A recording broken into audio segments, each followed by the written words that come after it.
Hey friends, welcome to my second composition notebook art journal series. Today my page is called Aloha. The reason I'm starting with a page that already has paint on it is because I had extra paint left over from the last page that I was making, and so instead of just letting it go to waste, I smeared it on this page as a starting point. The bright colors gave me a very Hawaiian tropical vibe, so I'm going to make some hibiscus flowers. So over there on the left, that's a picture from a blog website, a craft that you can actually print up. I didn't even look that closely at the blog. I could have printed up a printable template, but hey, this way it's my own. Okay, so I just used an old piece of packaging to create this little template flower, and I'm going to trace it onto some watercolor paper, and I am going to use, actually I'm going to use acrylic paint, but acrylic paint is water-based, so you can thin it out if you want. So maybe you like the watercolor look, but you don't have watercolors, or you're not, you know, I could have used watercolors on this one because I'm using watercolor paper, but I didn't. So I'm using all the same colors that are in the background, but I know that I'm going to be cutting them out, so they're going to pop off my page.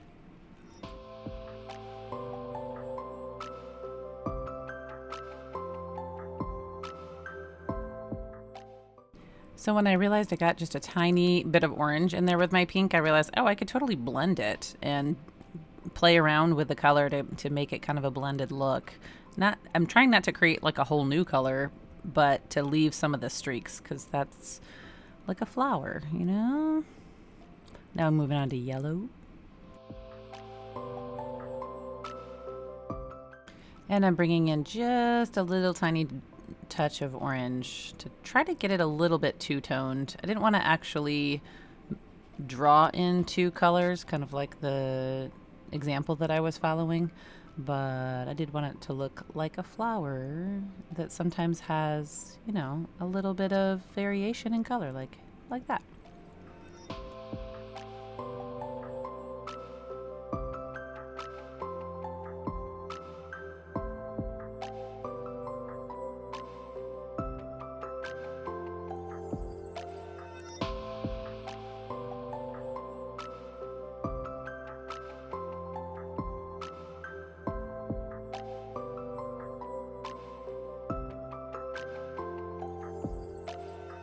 Okay, so there's my beautiful colors, and I have all this wet paint left, so I'm gonna get my fingers in it and just kind of finger paint around the page, filling in maybe some of the white space. Yeah, I just don't like to waste paint.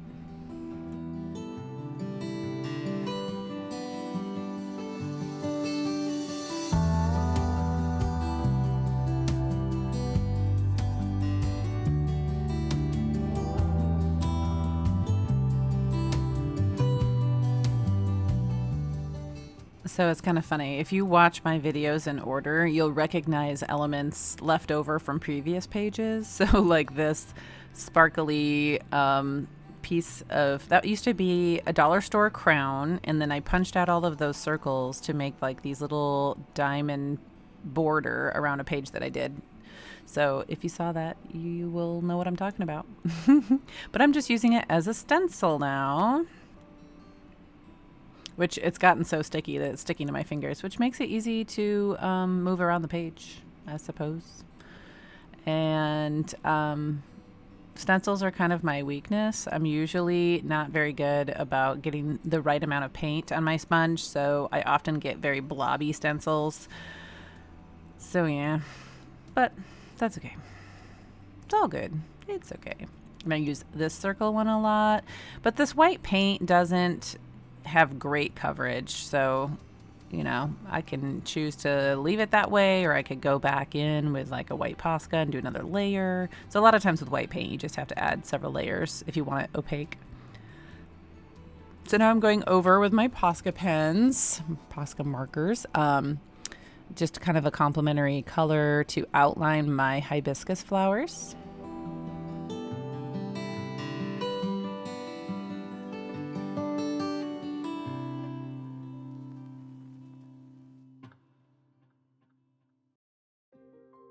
And here's my reference again. So now I'm putting in that internal little cute flowery thing. I don't know. I should know what that's called.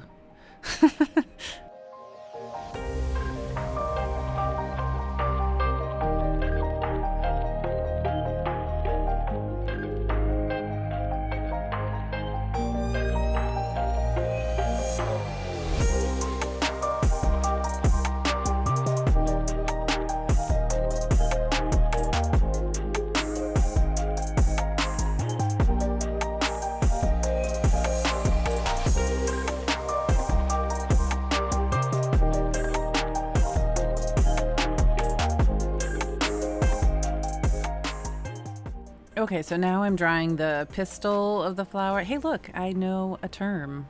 I are smart. Okay, so it's a pistil, and the little dots are like, I think the stigma is what it's on top. Yeah, so, you know, now it looks more and more like a hibiscus flower.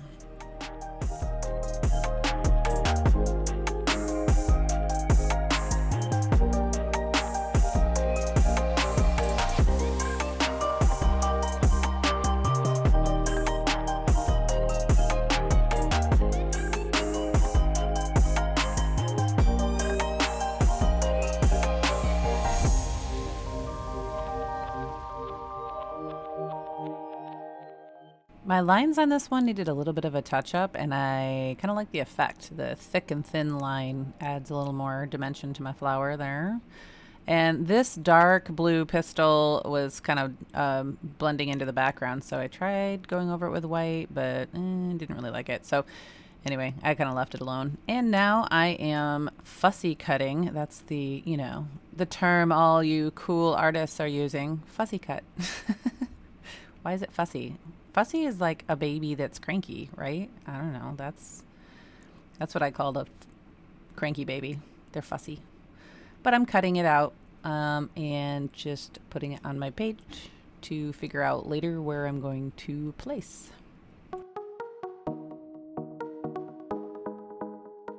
So aren't these cute? They're so fun to play with. You can just move them around. So a lot of times when you are bringing in elements on a page, you have no clue what you're going to do with them. You just kind of experiment. You move things around. So I know at this point that I want to write the word aloha. And I'll tell you more about that word later. But right now I'm just trying to figure out, I think I'm going to write it across the page diagonally. And the flowers themselves, the petals are just like curling up, which I think is really cool. So when I glue them down, I'm going to glue only in the center so that even though when I close my book, it won't stay up raised, at least they'll be just like a little floppy flop petal. Okay, so I use parchment paper to give me kind of boundaries when I'm trying to write a word or text or whatever, just fit an element somewhere on my page, so it just makes it easier. And this is just cheap copy paper that I am writing my word on. I'm using Posca. And the reason I'm not too concerned about the quality of paper is that I know that I'm going to be cutting it out and gluing it to my page. So it doesn't have to, be like thick cardstock or anything like that. So I made my word really lightly with pencil first, and then I went over it with Posca and then just erased any lines that are sticking out. Now I am shading my letters with pink, and I'm just basically, you just go along whatever edge is exposed on the left. So whether it's inside or on the outside of a letter, and that's what gives it a little shading. And now I am using more of this cheap, old, crusty glitter glue that I used on my last page, but it was really fun, sparkly. It's pretty. Okay, so I did dry it, but I figure for video's sake and time, you don't really want to watch me dry everything. But just so you know, that is an important step when you're art journaling with anything wet. Make sure you dry in between layers, or you're gonna get stuff all over the place, which I have learned the hard way several times. I'm still learning it. A lot of times I'll have, a piece of paper next to me to blot my marker or something. And inevitably I'll get it on my elbow or my arm or my hand. And then if it's even worse, then I will put that hand on the page. I swear I'm like a third grader sometimes when it comes to my art projects. I'm so focused on what I'm doing, and I'm just too impatient to keep my area all neat and clean and tidy. So I'm lazy. I just throw everything around. Okay. So, I didn't explain that pen that's sitting there is actually not a pen. It's a blade, and I might have gotten off of Temu. I don't know. I ordered a lot of things off Temu when I first started. I know there's some debate over it, and you can make your own decision, but that's where I probably got it. And I just cut out the middle. And then those other little scissors were cutter bee scissors. Again, a tool that I've had for over 20 years from my paper scrapbooking days. Yeah. So now I'm just messing around with how I want to space it out. And so, isn't that scary? I cut my word. After all that work of cutting it out, I cut it in half. But it's okay. It's going to work out just fine. I suppose you could probably have left it together and just really sunk it in there. But I just, I thought that might pull it too much to the center. Because right now this book is getting thick, which I like. I like thick and crunchy books. Yeah. But what I am not liking about my word placement is within the A is that tear from my flap from the other page. And I just don't like it. It just does something weird. So while the glue was still not 100% dry, I was able to kind of pry off. Made me a little nervous. I'm like, I really don't want to ruin my A. But I am just going to color in the background there with a color that just matches the page. So doesn't that look better? I think that looks better. Yeah. Okay, so I have seen, Shinuku art. She does a lot of splatter. A lot of artists do splatter, and I don't have a lot of practice with it. I did remove my flowers because I didn't want my flowers to get splattered. But as with everything, when you learn, I realize, like I said, I don't always keep a very tidy workspace when I'm in the midst of working. And so this white splatter actually got all over a lot of things. It got on my phone, which is what I use for my camera at this point. I'm hoping in a few months to get an actual good camera. Oh, yep. And it got all over my tablet. Oh, well, I did get one drop on one of the flowers, but I'm just going to leave it instead of worrying about it. Okay, so the word aloha, you might have heard of it before. It's a common greeting in Hawaii. It means hello and goodbye, but it means more than that. There's significant cultural meaning behind it. And so I looked it up. Okay, so Wikipedia says aloha is the Hawaiian word for love, affection, peace, compassion, and mercy. It's commonly used as a greeting, but it has a deeper cultural and spiritual significance to Native Hawaiians for whom the term is used to define a force that holds together existence.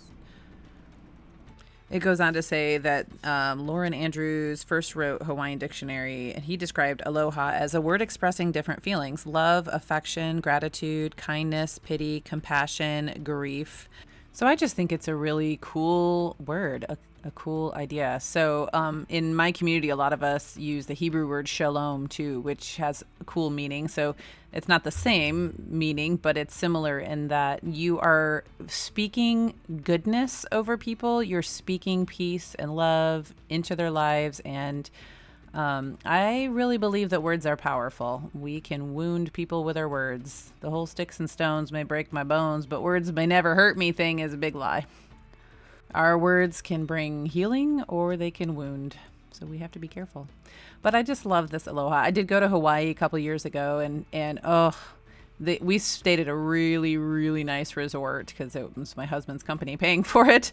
And you walked in and you could smell the plumeria flowers and the hibiscus were everywhere. I mean, it was just so beautiful, and the smells were beautiful and the people were beautiful. And you know, everywhere you go, people would, you know, greet you with a smile and say aloha. And oh, I could live there.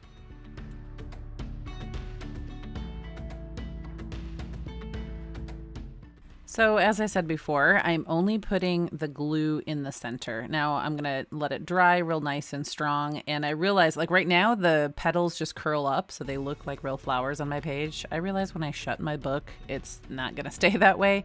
But I figure it will still give it a little bit of pop, even though, even though it won't be quite as circular. I turned down the lighting there so you could see the sparkles better.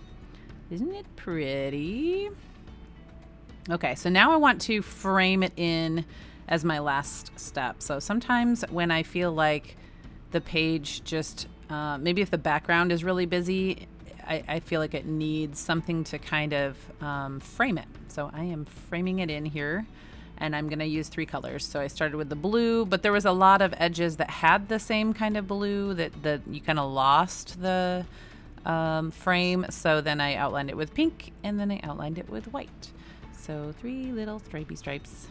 Doesn't that look nice? Couple last little paint splatters right there, because I felt like that little space was a little too empty, but there it is. Ta-da! Okay, so I take my pictures outside. I take a piece of white cardstock. This is Holly. She is our outdoor kitty that showed up on our doorstep a few years ago and adopted us. And she wanted to be a part of the my little photo session. What are you doing? Huh? You're gonna rub your head on my page, huh? Okay.